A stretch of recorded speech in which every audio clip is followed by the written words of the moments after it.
Here, in this geography of silence, time stands cold. The Arctic night and midnight sun frozen by the same unseen force. Man has come as a humble intruder to this lonely stillness, his presence only an echo on the icy wind. But he has come to stay, not as an invader of this chaste wilderness, but as the watchful sentry of the polar vastness.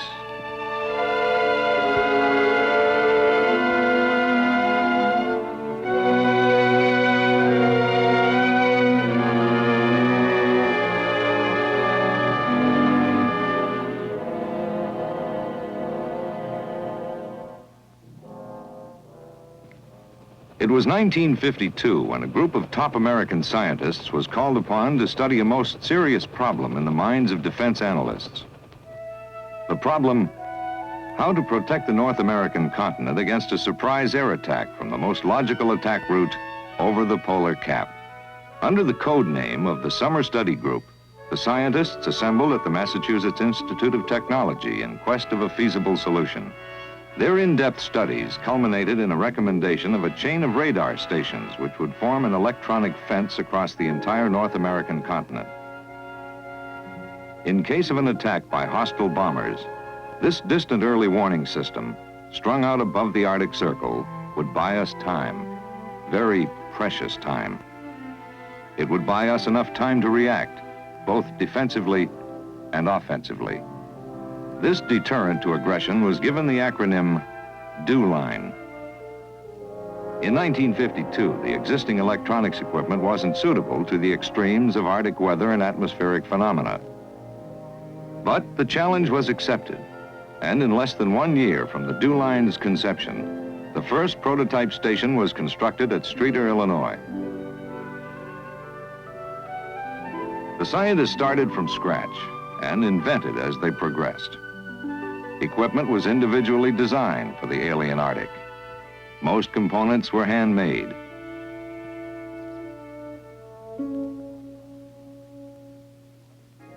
Barter Island, Alaska, 240 miles above the Arctic Circle, was selected for the first experimental site in the far north. It was to act as the nerve center for the experimental DEW-line. The Air Force began a massive airlift. Under a tight security lid, men, machinery, equipment, and materiel were assembled near this Arctic fur trading post. In all, 3 prototype stations were installed in the Barter Island area. These prototypes supplied the background knowledge used for the ultimate design of all DEW-line facilities and for the technical equipment. It was here that the scientists developed scatter radio broadcasting. Radio waves are refracted from the troposphere to the Earth, where they are picked up by precisely sited parabolic antennas. Today, this troposphere scatter system is the prime means of long-haul communication along the DEW-line. As a result of the studies and experiments, it was agreed that a feasible and practical solution had been reached for the construction of the DEW-line. The distant early warning system would extend from Cape Lisburne on the northwest tip of Alaska to Cape Dyer on the east coast of Canada. This integrated chain of radar and communication systems would ensure us the earliest possible warning of the approach of aircraft over the polar regions. In December 1954, the letter contract for construction was released. The target date for completion, July 31st, 1957. Thus began one of the most monumental construction projects in history. A base of operations was established at Point Barrow at the northernmost tip of the United States. During World War II, the Navy had established a camp here, and now it offered a working headquarters and base of supply for the DEW-line project. Warehouses, barracks, and a landing strip were a few of the essentials made available. With only 2 short summers for construction, time now headed the list of obstacles. Permanent quarters with heat, water, and electricity had to be ready for installation of electronic gear before the end of the summer of 1956. In a heated hangar at Point Barrow, the first prefabricated and pre-insulated housing modules were assembled.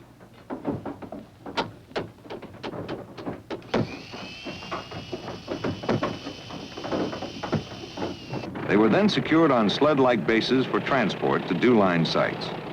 These CAT trains, along with the construction crews, worked their way to the DEW site locations by following trails marked by airdrop flags. Design and construction proceeded concurrently. The electronic equipment, new buildings, and outside plants were constructed directly from breadboard models.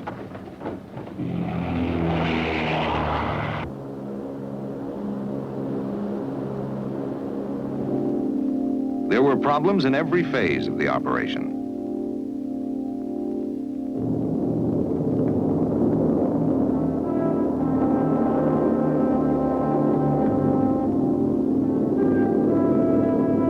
Problems that were eventually solved. In a remarkably short time, radar, communication antennas, and housing modules began to appear on the bleak Arctic landscape. In 1953, the Alaska Experimental Line became operational. Construction of the Canadian segment posed so many obstacles that, by comparison, the problems faced on the Alaskan segment seemed trivial. For one thing, it had to be constructed in an uncharted wilderness. There were no roads, no docks, no airfields, not much of anything. There were no dependable maps which could be used for scientific sighting of the station locations, so extensive aerial photo mapping was undertaken. Ground survey teams leapfrogged across the Arctic. Each site was selected, surveyed, and laid out to exacting standards. The system called for precise site selection. They had to be chosen for strategic location rather than for easy accessibility.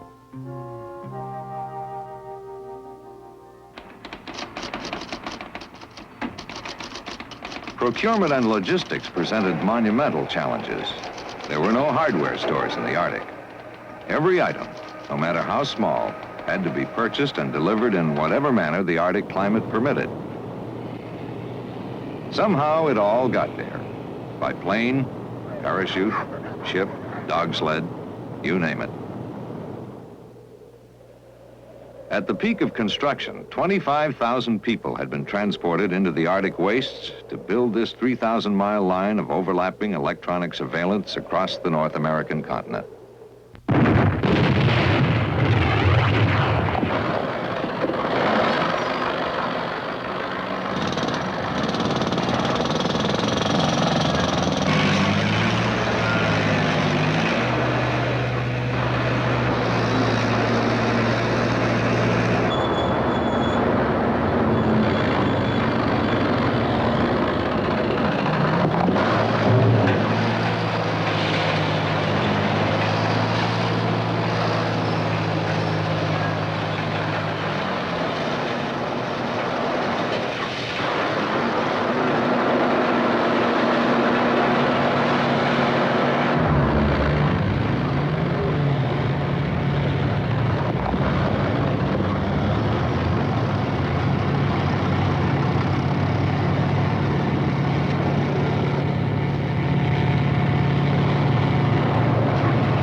DEW line was completed on schedule.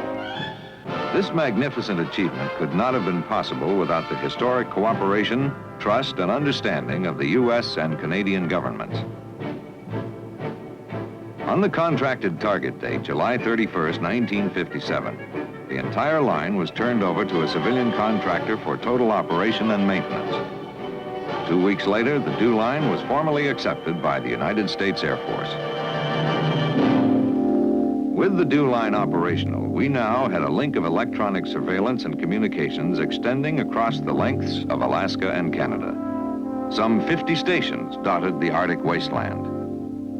6 main DEW stations with data centers manned by military personnel acted as hubs for the detection and identification of aircraft.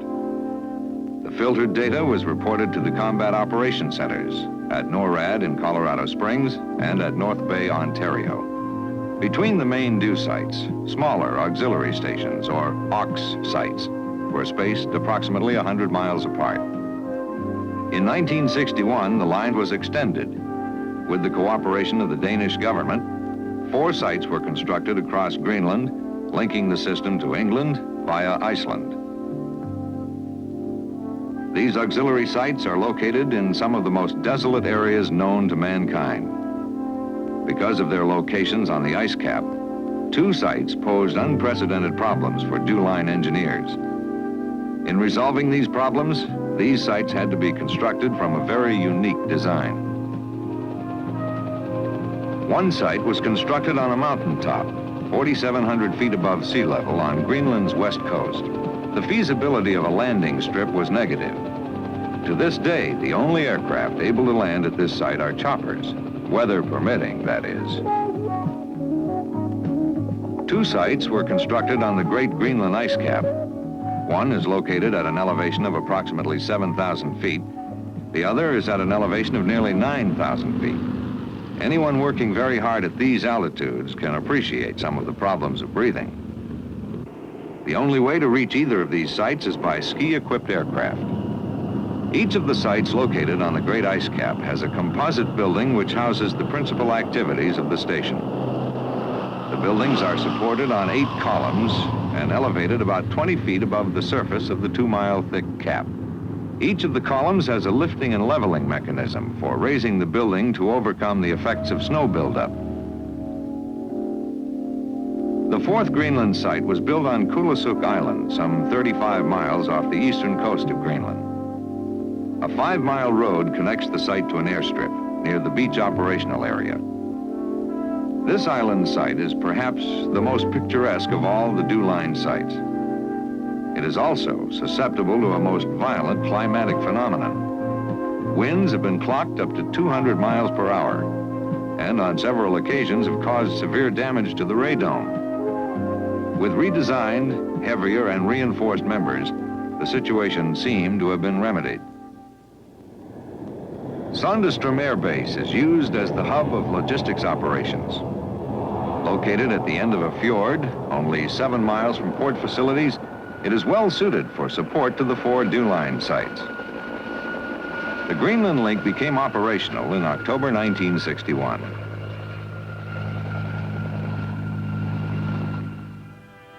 Now 3,600 miles in length, operational control of the DEW line was facilitated by dividing it into military sectors.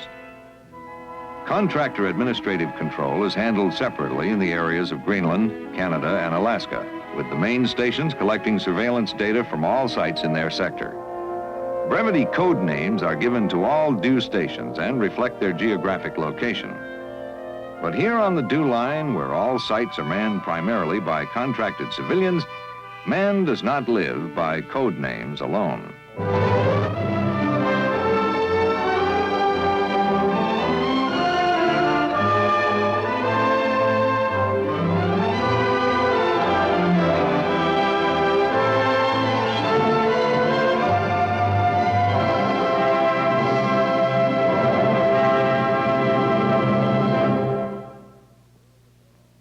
DEW liners live in a world of their own.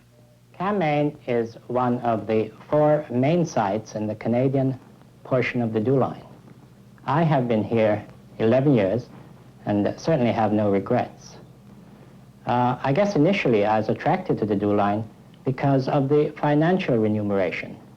I don't think, however, there is just one reason why one remains here 11 years, but rather a number of reasons. The North, for one, is simply a place that grows on you after a while.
Military personnel are on board at the main DO sites only. In Canada, the military consists of 5 Canadian Forces personnel, usually 2 officers and 3 enlisted men, and 2 United States Air Force officers. The senior American officer is assigned the technical representative of the DO System Office Chief. He is the Air Force's liaison with the on-site civilians. There are presently 6 Air Force technical representatives located on the DO line. These 6 individuals are stationed at all main sites and are responsible for visiting each one of the auxiliary sites and main sites once every 3 months. During this inspection, we monitor the contractor performance. And in essence, we evaluate how is the government getting their money's worth out of the contractor. These people are also responsible for checking all areas: communications, electronics, vehicle maintenance, civil engineering, runways, anything that might come up as any kind of problem area. And in this aspect, we sometimes work out of our chosen career field, such as myself being a civil engineer. I may work on communications or supply. But it becomes a rather broadening experience for the average young officer on the DO line. In addition to the technical representative, we have other teams up here which come through and also monitor the DO line's performance. We have the Contractor Performance Evaluation Team, or CPET as we call them, and we have the Arctic Star. The CPET team, 5 individuals assigned to the Air Force with an Air Force commander, officer type, and 4 enlisted men who are specialists and technicians in their areas and do an in-depth study of each site at least once and preferably twice per year. The Arctic Star is a conglomerate of ADC people and contractor personnel who visit the DO line to get an in-depth knowledge of exactly what is going on up here and for better information on monitoring the contract. tow and salvage is The second Air Force officer works as a data center officer, sharing this operation with the senior Canadian officer, who also wears the hat of sector military commander. 70 north, 97 Depending on the west, situation, one or the other, or both, might be on duty. The main function of the data center is to collect, display, filter, and identify all airborne objects within the sector, and that's the same with all the sectors, this one being Cambridge May. And that comes in on data on both main site radars and all the auxiliary radars. I deal with scheduling the controllers and the general upkeep of the place, and making sure also that the other radars, pin 3, pin 4, cam 1, 2, and 3, all can do their job operationally. And if that's done, then I'm doing a good job. We also coordinate search and rescue, and this is a prime function in the north now with the increased traffic. And of course, we monitor all traffic regardless of direction, and this, although we're not expecting aircraft to go down, we are prepared if they do go down to know exactly where they are at all times. I'm also a regular data controller, as is the major, the warrant officer, and the 3 sergeants that are here. We take turns doing the shift work here. We work very closely with the American Data Center officer, who is part of my staff. This really personifies the close relationship we have between Canada and the United States, both governmental and military. It's quite a different experience too, working in a different country with a commander that's not regular USAF. It's something that not too many people get a chance to do. Working with a Canadian major and the Canadian forces system is quite an experience. It's gratifying. You learn a lot. Find out, just for example, what is the position of a warrant officer, or found out for one thing, the Canadian Coast Guard is civilian. It's a civilian outfit. There are numerous things about the Canadian government that you learn up here, about the Canadian system of voting, about the Canadian system of taxation, which is a little heavy. Intermediate stops, Cam 1, Cam 3, and Cam 5. Proposing off at 14:30 Zulu. Elapsed time, 4 hours. Alternate will be Fox 2. Weather is everyone's concern in the Arctic, and the DEW stations supply weather data to all interested parties. Navigational aids and DEW line landing strips are often used by outside agencies.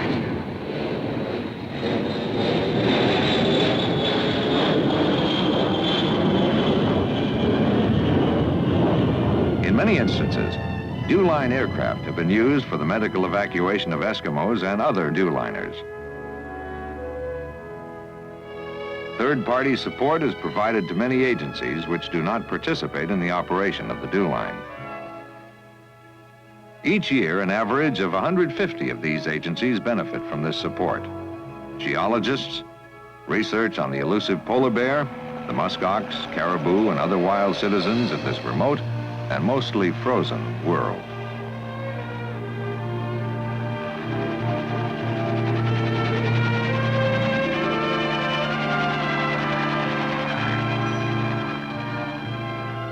At Cam, Maine, a marine biologist uses scuba gear to study algae growth in the polar seas.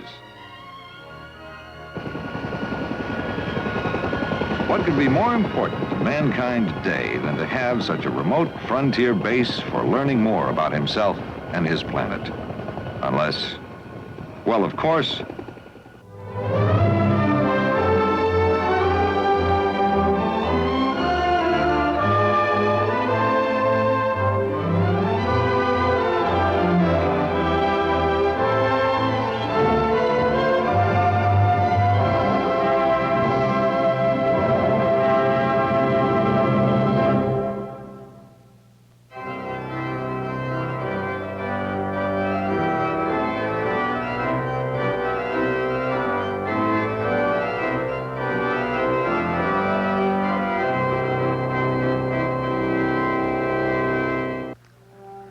Working on the dew line is not all that bad. Besides, we have recreation facilities, especially at Cam, Maine.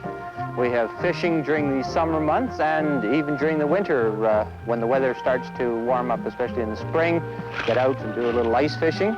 During the summer, with the 24 hours of sunlight for about 6 weeks, we're able to get out and fish pretty well any time of the day or the night, and especially it makes it nice for people who are working shifts.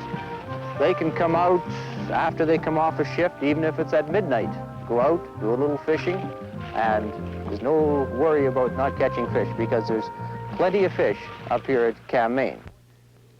One of the most important keys to sustaining dew line operations is the powerhouse.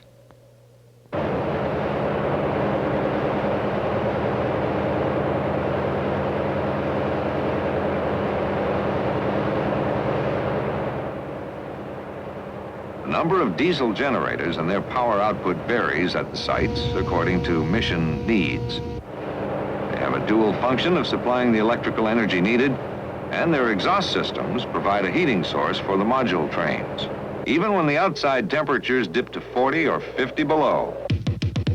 It's shirt-sleeve warm inside. There are 3 depot-level maintenance shops on the line. They're located at Bar, Maine, Fox, Maine, and Sondestrom Air Base.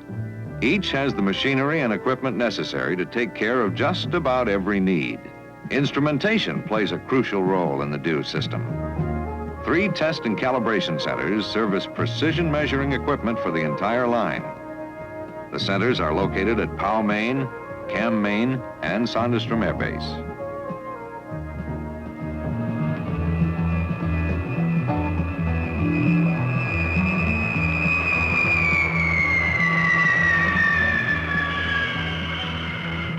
Although the dew system is basically self-sustaining, resupply is its lifeline.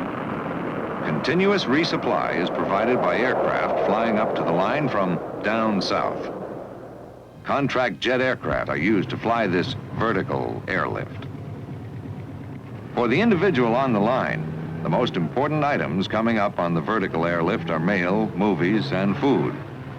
How their importance ranks depends upon how a man rates his immediate needs. To the station supervisor, everything airlifted is important to his operation. Everything from electronic equipment to laundry soap. Once the shipments arrive from down south, everything is sorted out for delivery to other sites along the line. This operation is known as the lateral airlift. Except for the 2 ice cap sites, contract aircraft fly men, equipment, and supplies laterally across the dew line. The ice cap sites can't be resupplied by the annual sea lift, so everything must be flown in. The sites are serviced by ski-equipped Alaskan Air Command C-130s, flying out of Sondestrom Air Base. One of the most critical resupply items is POL, petroleum, oil, and lubricants. The annual POL lift to Die 2 and Die 3 takes place during the spring. Each station requires about 600,000 gallons to sustain operations for the year. Dry cargo is also delivered to the ice cap sites on a regular basis. This includes fresh vegetables, eggs, meat, and all the goodies needed to feed men at isolated sites. The one thing that doesn't have to be flown in at any dew site is fresh water. Most sites get their water from lakes and streams. On the ice cap, they make their own, and the supply is inexhaustible.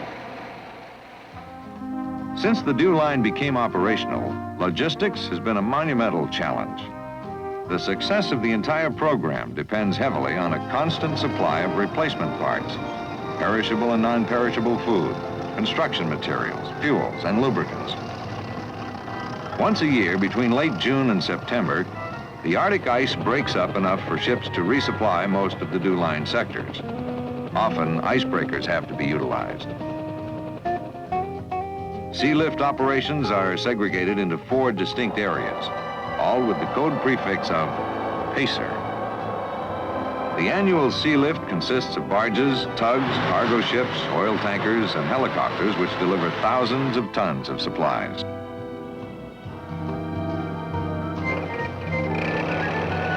of course, yes. Yes, indeed.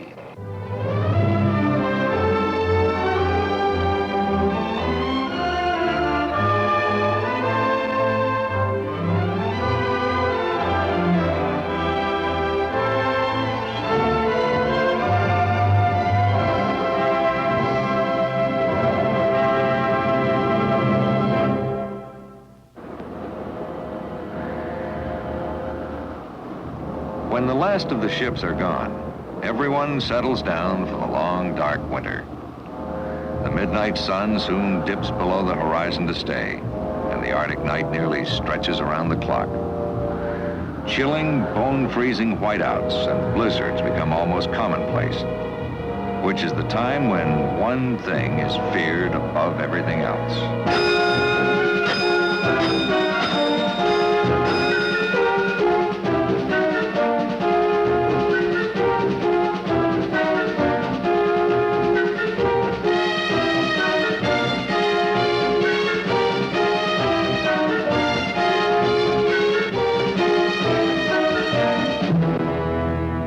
Fire must be extinguished in a matter of minutes, lest it deprive them of their only life-sustaining shelter in a frozen world. Such is a brief look at a strategic defense system that is constantly evolving to meet the challenges of an ever-changing geopolitical environment. The DO system, integrating with the triad of strategic offensive forces, the manned bomber, the sea-launched ballistic missile, and the intercontinental ballistic missile plays its own vital role in support of these major deterrents to possible aggression. Lifeline of early alert and warning, of rapid communication, far-flung guardian of freedom. A special breed of men live and work on the DO line. It is a different type of life, a faraway, lonely, silent world of space. Space. And more space.